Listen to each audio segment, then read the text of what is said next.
ese ni ibihe bibazo diyabete, indwara y'igisukari ishobora guteza, cyangwa se ni complication, ni izihe complication mu rurimi rw'icyongereza diyabete, indwara y'igisukari ishobora guteza? Tubahaye ikaze nanone ku murongo wanyu The Health Olivier, umurongo tubagezaho byinshi bifasha ubuzima bwacu, byinshi bibasha kutugirira umumaro mu bijyanye no kwita ku magara yacu tukagira amagara mazima. Tugiye kurebera hamwe rero ibintu cyangwa se ibibazo diyabete itavuwe neza cyangwa se itamenyekanye ko ihari ishobora guteza ku muntu uyifite. Mu kiganiro cy'ubwashize twabasobanuriye uburyo diyabete ibaho, cyangwa se uburyo diyabete icyo ari cyo n'igihe tuvuga diyabete, igihe tuvuga ngo umuntu arwaye igisukari. Ese igisukari ni iki? Harimo ubwoko butandukanye twabivuzeho kenshi. Rero tugiye kureba ese umuntu aramutse agize diyabete, twabonye ko hari isukari nyinshi mu maraso. Isukari ibaye nyinshi mu maraso ku kigero kiri hejuru, hanyuma ntibyitabweho ngo bikurikiranwe ivurwe, ese ibibazo bibasha kuvuka bitewe n'iyi mpamvu ni ibihe? Ni ibihe bintu bishobora kuba ku muntu wagize icyo kibazo hanyuma ntikitabweho? Mu by'ukuri ni ukuvuga ngo diyabete iyo umuntu ayirwaye, twavuze ibimenyetso byayo, ushobora kubigira ariko nko ku bwoko bwa kabiri bwa diyabete, cyangwa se diyabete y'icyiciro cya kabiri, diyabete type 2, ushobora kutagira ibimenyetso. Ese rero nta bimenyetso ugize nk'ibyo twabonye kugira icyaka cyinshi, kwihagarika cyane, kugira inzara cyane, ndetse hakiyongeraho n'ibindi nko kutareba neza, kureba ibikezi ukajya ubona ntubona neza. Ese iyo ibimenyetso bidahari cyangwa se ukabigira ntivurwe neza, ese ni ibihe bibazo bishobora kuvuka bitewe n'ubu burwayi bwa diyabete? Ni ukuvuga ngo ubu burwayi umuntu ufite haba hari ibyago byinshi ku bindi bice by'umubiri. Nk'uko twabibonye, isukari iba ari nyinshi mu maraso, kandi mu by'ukuri isukari ikeneye gukoreshwa n'umubiri, umuntu akagira imbaraga, idakoreshejwe ikibika mu mikaya kugira ngo izakoreshwe igihe byabaye bikenewe, mu gihe cy'amage, starvation period. Ni ukuvuga ngo rero igihe isukari itakoreshejwe neza n'umubiri ndetse ntinibike, iba iri gutembera mu maraso. Turahera ku rugingo rwa mbere rwitwa impyiko, kidney. Uru ni urugingo rw'ingenzi cyane rukora mu kuyungurura amaraso yacu. Ni namwo tubona ziriya nkari zituruka. Hari uduce dutandukanye tw'impyiko tugenda dukora kugira ngo habashe kuboneka inkari zisohokemo imyanda, kuko nyine nk'uko byumvikana, muzi ko iyo akayunguruzo gahari, ikintu kiyungurura, hari ibisohoka hari n'ibisigara. Rero impyiko zikora mu kuyungurura amaraso, hakagira iby'imyanda bisohoka n'ibisigara mu mubiri nyine bitari imyanda umubiri ugomba gukoresha. Rero iyo isukari iri kugenda mu maraso ku muntu ufite diyabete, isukari ari nyinshi mu maraso, impyiko zibasha gukora, kuko iyo sukari iba idakenewe n'umubiri, impyiko zibasha gukora zikagerageza gusohora iyo sukari mu nkari. Kandi mu bintu bisohoka, ubundi mu busanzwe ku muntu muzima utarwaye diyabete ntabwo mu nkari hajya hagaragaramo isukari, ahubwo ku muntu urwaye diyabete nibwo igaragara. Bitewe n'iki? Impyiko zigerageza, kuko isukari iba yabaye nyinshi mu mpyiko, zigerageza kuyisohora. Mu gihe impyiko zigerageza gusohora iyo sukari glucose, kubera ko ari molekile nini, cyangwa se ari nini ugereranyije n'ibigomba guca mu mpyiko bigasohoka mu nkari, icyo gihe bitera icyo twita kidney failure, cyangwa se kwangirika kw'impyiko mu mikorere yayo, ku buryo impyiko zangirika, hanyuma ugasanga umuntu agize uburwayi bw'impyiko butewe n'uko yari afite diyabete ntivurwe neza bitewe n'iyo ngano y'isukari nyinshi yari mu maraso ye. Icyo ni icya mbere ku bintu diyabete igiramo ingaruka. Kuba hari isukari nyinshi bishobora gutera kwangirika kw'impyiko.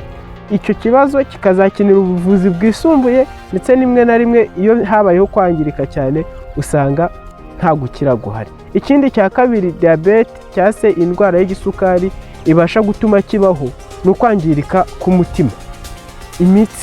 Imitsi y'umutima cyangwa se coronary vessels zibasha kugira ikibazo biturutse ku kuba nyine iyi sukari iri mu maraso itabashije gukoreshwa n'ibice by'umubiri cyangwa ujye kwibika nk'uko twabibonye inzira binyuramo zose. Ikindi kintu gishobora kuza nk'ikibazo kivuye kuri iyi diyabete itavuwe neza cyangwa se itanamenyekanye ko ihari, ni kwangirika kw'imitsi yumva, neri cyangwa se amanavusi. Ni ukuvuga ngo habaho kwangirika kw'amanavusi ku buryo imitsi yumva igera igihe ntibe icyumva. Tuvuge umuntu ufite diyabete, akenshi banatanga n'inama zabirabana mu kiganiro kindi cy'uburyo diyabete yakwirindwa, ndetse n'uburyo dushobora kugerageza guhangana n'izi ngaruka ku muntu wenda waba uyifite. Ni ukuvuga ngo uzumva bavuga ngo nk'umuntu urwaye diyabete aramutse ari ahegereye umuriro, ibirenge bye bishobora gushya atabizi. Kuki byashya? Ni ukuvuga ngo imitsi yumva ya sukari nyinshi iri mu maraso iragenda ikangiza ayo manevu cyangwa se amaneri, hanyuma iyo mitsi yumva igihe itacyumva ngo itware amakuru ku bwonko, mu mikorere y'umubiri niko bikora burya, kugira ngo wumve kubabaye, kugira ngo uhunge, ni uko nyine hari amakuru aba atambutse avuye kuri utwo dutsi twumva akagera ku bwonko. Bityo rero igihe izi nerves cyangwa se amaneri yangiritse, ntabwo umuntu abasha kubona, ubwonko ntibubasha kubona amakuru ku gihe cyangwa se ngo ayo makuru agende. Rero iyo nayo ni indi ngaruka cyangwa se ni ikindi kibazo cyuririra ku kuba umuntu afite diyabete. Ibi bigendana n'ibindi bibazo bishobora kubaho bivuye ku kwangirika n'ubundi k'utu dutsi twumva, ndetse binavugwa ko diyabete ibasha gutuma yaba impamvu ituma indwara izengereje abantu cyane tubona muri iki gihe yitwa stroke ishobora kubaho. Iyi biva ku iturika ry'udutsi two mu bwonko. Rero niba diyabete, iyi sukari nyinshi ifite ubushobozi bwo kwangiza imitsi, birumvikana ko umutima, inzira, urwungano rw'imiyoboro y'amaraso rubasha kwangirika bitewe n'indwara ya diyabete. Rero ibyo ni byo bibazo by'ingenzi dushobora kuvuga cyane cyane bigendana n'iyi diyabete. Ikindi kintu tutakwirengagiza, nk'uko biri mu bimenyetso bya diyabete, harimo kumva umuntu atareba neza, umuntu areba ibikezikezi. Ni ukuvuga ngo rero diyabete iragenda, nk'uko twabonye ko yangiza imitsi, yangiza ama blood vessels, ni ukuvuga ngo ishobora nanone kwangiza imitsi yo mu maso. Udutsi two mu maso igihe twangiritse nibwo umuntu atareba neza, umuntu akumva areba ibikezikezi, ndetse bikaba byavamo n'ingaruka z'igihe kirekire ku maso, ugasanga umuntu ntareba neza bivuye kuri diyabete. Rero ibyo ni byo bibazo twavuga cyane cyane kuri diyabete ibasha gutera ku muntu uyifite, cyangwa se bikaza igihe bitamenyekanye ko ihari.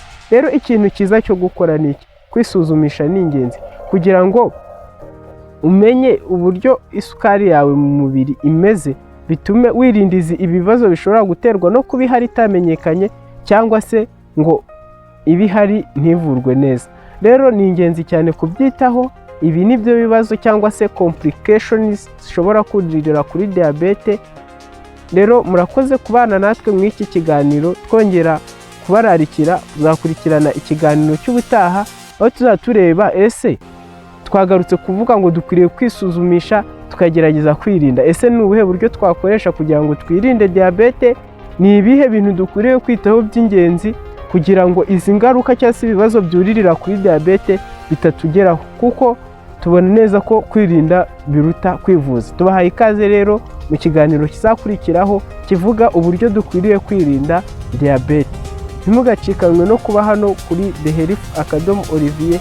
Uyu murongo washyiriweho kugira ngo mwunguke ubumenyi, kugira ngo twungurane ubumenyi, mubashe kumenya byinshi bitandukanye bijyanye n'ubuzima. Rero murakoze, mwari kumwe nanjye Ahishakiye Gadi, nk'uko no mu kiganiro cy'ubwashize twari kumwe, umunyeshuri muri Kaminuza y'u Rwanda ishami ry'ubuzima. Mukomeze kuba amahoro. Turabararikira kuzakurikirana ikiganiro cy'ubutaha kivuga uburyo bwo kwirinda diyabete, kandi twongera no kubwira abageze hano bwa mbere gukora subscribe kugira ngo ibiganiro bikurikiraho bijye bibageraho ku gihe, kugira ngo mubashe kubona amakuru atandukanye ku buzima. Murakoze cyane.